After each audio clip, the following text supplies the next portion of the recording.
Bago tayo magsimula sa ating chapter, pwede ba ninyong pindutin ang like button para makita ko kung ilan ang nagbabasa sa ating update na ito. Maraming salamat. Kinben Book 6, Chapter 47. Ang sentro nilang si Magbuo. Hindi ako natutuwa sa nagiging performance nito ngayong second half. Sabi na nga lang ni Coach Melendres sa sarili. Ito nga ay nang masaksihan niya ang mabilis na paghabol nito at pag-block sa kanyang ace player na si Chua na isang highlight fake and crossover sana ang magagawa. Sumilbato nga ang referee at mananatili nga ang bola sa Cebu. Si Fajardo naman na dumating na rin sa side nila ay mabilis na lumapit kay Steve at napatingin nga rin siya kay Magbuo na bigla na lang siyang iniwanan.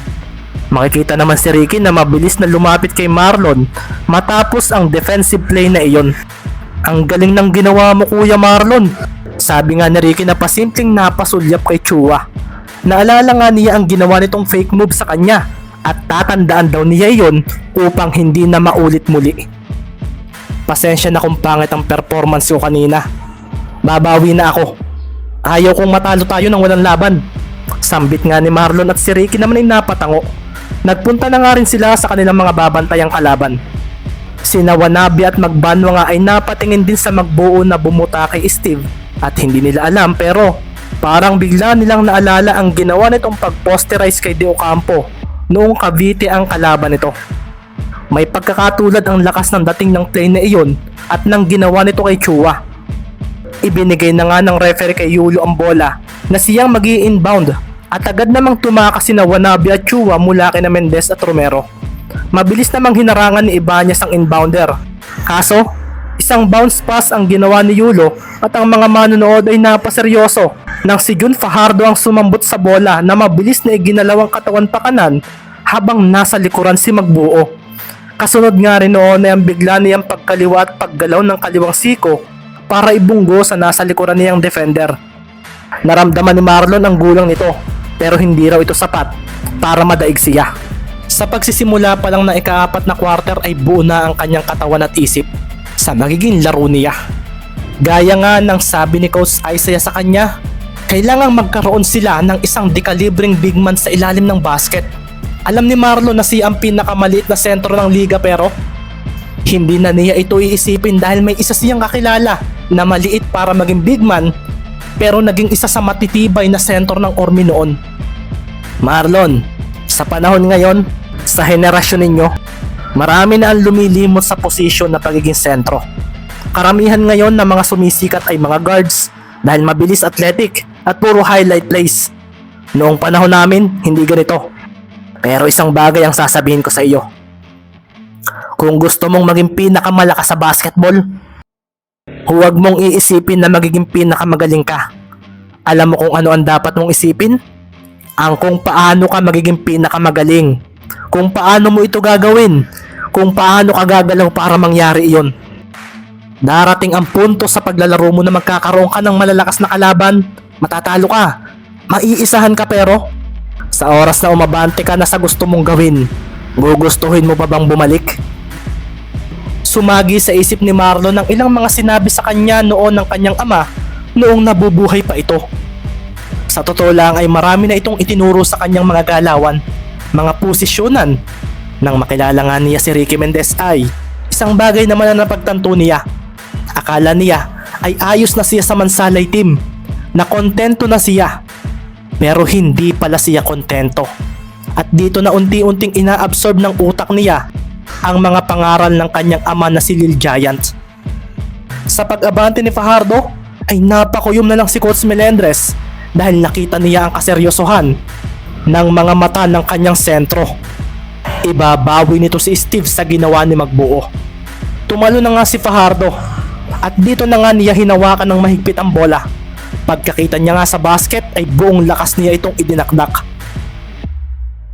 Napansin kong bihira ka ng sumasama sa amin ngayon, Steve. Po, hindi naman kuya. Wala kasing magbabantay sa mga pusa ako sa bahay. Sabi nga ni Steve, isang beses nang magkaroon siya ng pagkakataon na makausap ang kanilang ace player bago sila magpunta rito sa Bulacan. Nakita niya sa mga mata ni Steve na may dinadamdam ito at sa tagal na niyang kasama ito sa team ng Cebu ay parang ni minsan ay hindi ito nag-share sa kanila ng mga bagay na gusto nito. Puro lang ito pagsang-ayon at madalas ay parang nakikisama lang talaga ito sa kanila. Magiging masaya ka ba kapag nag-champion tayo ngayon sa Maharlika?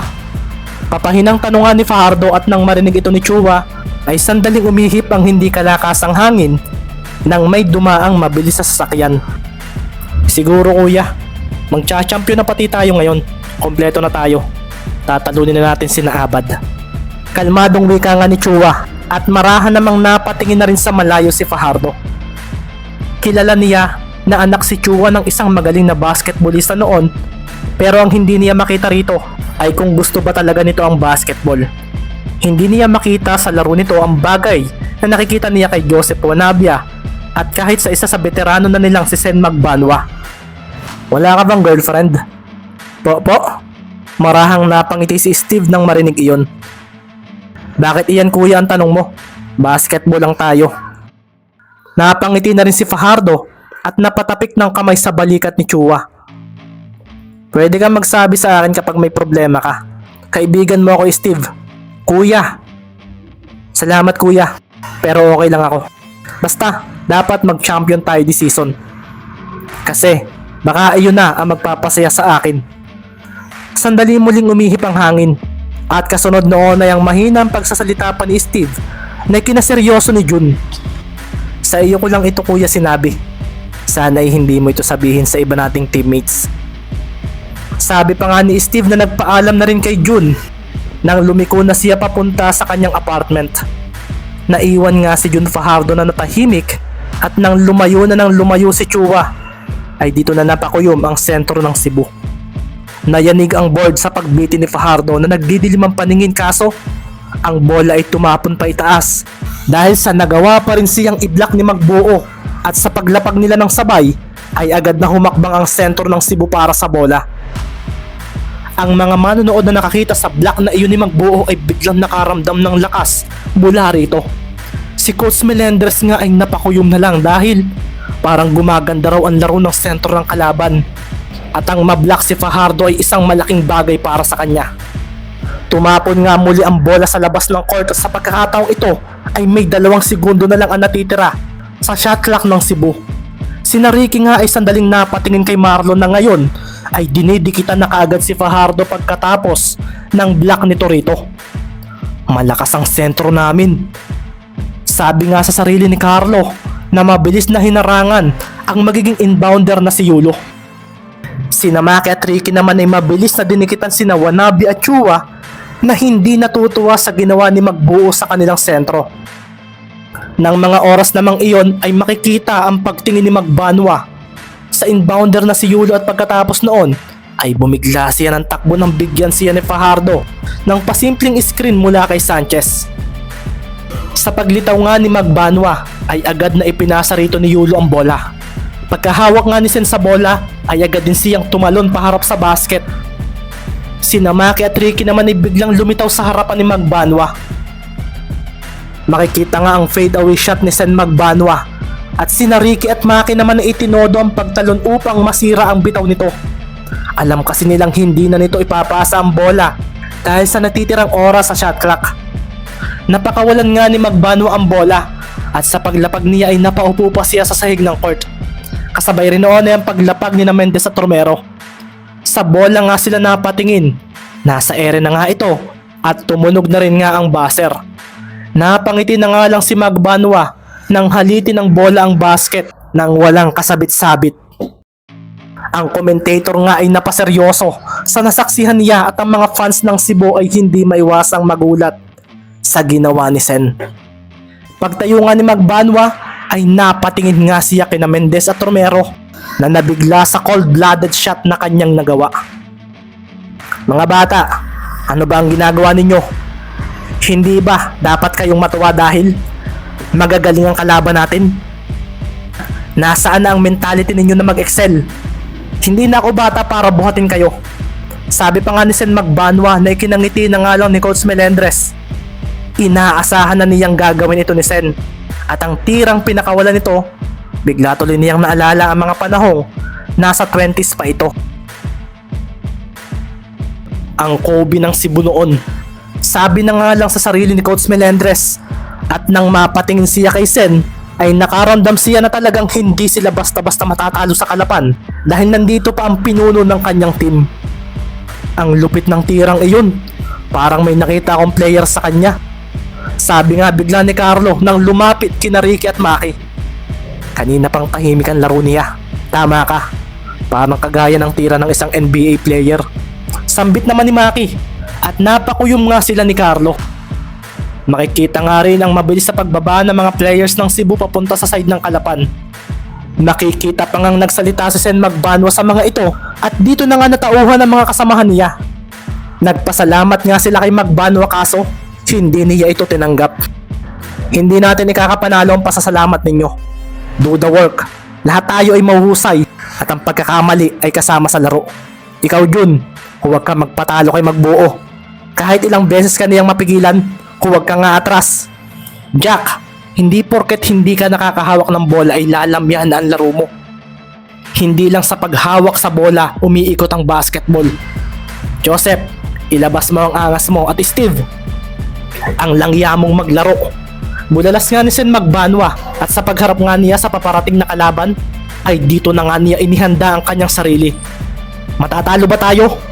Bulalas pa nga niya at malakas na hindi naman ang tugon ng apat niyang kasamahan at matapos iyon ay dumating na nga ang team ng Kalapan. Doon na rin nagsimula ang halos parehong galing ng paglalaro ng dalawang teams. Kung maganda ang depensa ng Kalapan, maganda rin ang sa Cebu.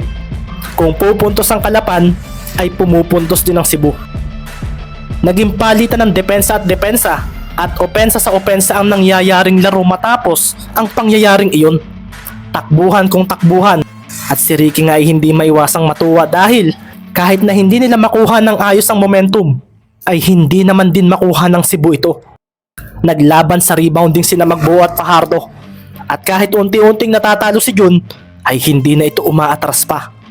Sina Wanabe at Romero nga ay nagkaroon ng ilang posesyon na palitan ng puntos. Si Sanchez naman ay mas lalong dinikitan ng depensa kay Magbanwa magmula nang gumawa ito ng Malakobi move. Si Carlo naman ay hindi na rin iniiwanan ni Yulo at kahit sa labas ng painted area ay hindi rin ito basta lumalayo sa kanya. Ito ba ang gusto mo? Seryosong ang tanong ng pawisan ng si Chua. Sa pawisan na rin si Mendez na siyang nagpapatalbog ng bola. 3 minuto na lang ang natitira sa huling quarter at ang score ay 97-96. Lamangan ng isang puntos ang Cebu at makikita rin sa mata ng kanilang mga coaches ang kaseryosohan dahil habang nauubos ang oras ay unti-unti silang nakakaramdam ng pressure. Ang mga manonood nga ay napapatayo na lang dahil hindi rin nila inaasahang magiging ganito ang kakahinatnan ng larong ito. Oo, pero sagot nga ni Ricky at sa pag-iwas niya ng bola mula kay Chua ay siya rin pagkaliwa niya at pag-abante.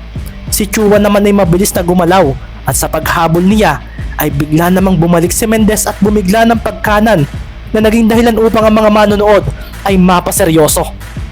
Isang crossover nga ang ginawa ni Mendez kaso lumangit-ngit naman ang sapatos ni Chua sa sahig at sa pagbalik niya ay dito na nga siya napaseryoso dahil ang kanyang kalaban ay biglang yumuko.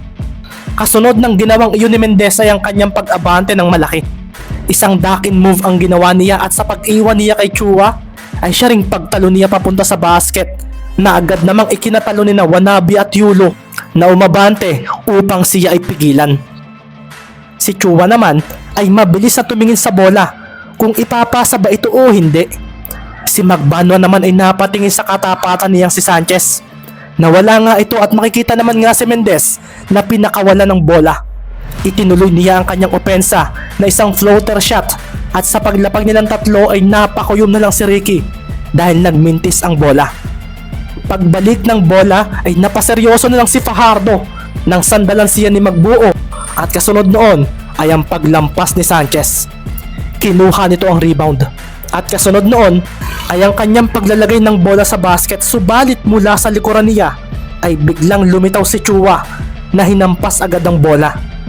Dumikit iyon sa board at sa pagbalik nito ay siya ring muling pagtalo ni Chua kaso sinabayan naman siya ni Ibanez. Si Carlo ang nakakuha ng rebound at sa paglapag niya ay binigla niya si Chua ng isang fake shot kaso bigla siyang napaligiran ng mga players ng Cebu. Si Coach Isaiah nga ay napakuyom na lang dahil napalibutan si Carlo ni Chua, Wanabe at Yulo. Akin na ulit! Sigaw naman ni Sanchez, kaso bago pa ito maipasa ni Carlo ay bigla na lang itong hinila ni Chua. Kasunod nga noon ay ang paglitaw naman ni Maki Romero. Napaseryoso nga mga players ng Cebu nang agawin ito ang bola mula kay Chua, kaso mabilis pa rin ang response ni Chua at naipasa rin naman niya agad ang hawak niya. Tumakbo na nga si Wanabe at sa pagbagsak ng bola sa kanyang daraanan ay bigla naman siyang nilampasan ni Mendez. Binawi nga uli ng Kalapan ang bola at ang mga manonood nga ay napahiyaw na lang dahil parehong ayaw magpatalo ng dalawang teams. Maging ang mga manlalaro nga ng ibang team ay napatayo na lang dahil sa steal ni Mendez. Sa pagharang naman ni Wanabe ay siya rin pagbato ni Mendez sa bola papunta sa ilalim ng basket. Dito na nga napaseryoso si Coach Melendres. Si Magbuo ay hawak na nga ang bola at sa paggalaw niya ay agad naman siyang hinarangan ni Fajardo. Mabilis itong pumwesto sa daraanan kung kaya bumigla ng abante si Marlon at pagkatapos noon ay bumigla siya ng balik na ikinaabante ni Fajardo. Sa paglapit nga nito sa kanya ay dito na rin gumalaw muli ang isa niyang paa. Iniwasan niya ang katapat niya at sa pagbalik muli ng kanyang katawan ay doon na nga lalong napaseryoso ang mga manonood dahil tumalon siya palayo. Kasunod noon ay ang pagbitaw niya ng jump shot. Hinalit ng bola ang basket at si Coach Melendres ay nabigla sa galaw na iyon ng sentro ng Kalapan. Maging si De Ocampo nga na nanonood kasama ang team ng Cavite ay nagulat din dahil doon. Hindi niya iyon ginamit sa tapatan namin Sabi na nga lang ni De Ocampo at si Tenorio naman na katabi niya ay napaisip kung saan ba raw niya nakita ang move na iyon. Dream shake ni Hakeem Olajuwon. Pinapahanga ako ng sentro ng Kalapan na ito. Sabi na nga lang ni Quintos ng Makati. Hindi ko nakitang ginawa niya iyan noong laban natin sa Kalapan. Sambit naman ni Duran ang sentro ng Batangas. Si Coach Isaiah naman at Jason Castro ay marahang napangiti nang makita ang ginawa ni Marlon. Hanggat maaari ay huwag ninyo laging gagamitin ang mga moves na kaya ninyo. Mas magandang gulatin ang kalaban upang hindi nila tayo mapag-aralan. Sabi nga ni Isaiah, ang bilis ng galaw ng paa niya. Sabi na nga lang ni Fajardo na napahinga ng malalim nang mapatingin kay Magbuo na napatingin din sa kanya. Sumilbato na nga rin ang referee dahil tumawag na nga ng timeout si Coach Melendres. Nakalamang na nga ang Kalapan City at hindi ito magandang senyales kung kaya puputulin na raw agad niya ang nabubuong momentum ng mga ito. Magaling ang sentro nila, Magbuo. Saan galing ang mga players na ito ng Kalapan? Bakit ngayon lang nagpakita sa Maharlika ang mga ito? Nasambit na nga lang ni Coach Melendres sa sarili at ngayon nga ay nag-iisip siya ng magandang taktika para makuha nila ang momentum at upang sila ang manalo sa labang ito. Ang lupit mo, Kuya Marlon! Puri naman agad ni Ricky at napangiti naman si Marlon habang naglalakad sila papunta sa bench. Si Maki nga at Carlo ay inakbayan pa si Marlon at ginulo ang buhok. Ang lupit ng dream shake na iyon. Hindi ka talaga mapipigilan noong si Fajardo. Sabi naman ni Maki at si Dre naman ay marahang napangiti dahil sa nangyayari. 97-98 nga ang score at pabor na sa Blue Phoenix. Magandang araw. Para sa mga gustong magbasa rin ng advanced chapters dito sa YouTube channel natin, mayroon din tayong available para sa inyo. Pindutin lang ninyo ang join button na makikita ninyo sa channel at magkakaroon kayo ng tatlong choices: 25 pesos, 49 pesos at 199 pesos. Ang dami ng chapters na inyong mababasa ay nakadepende sa presyo na inyong pipiliin. Maraming salamat.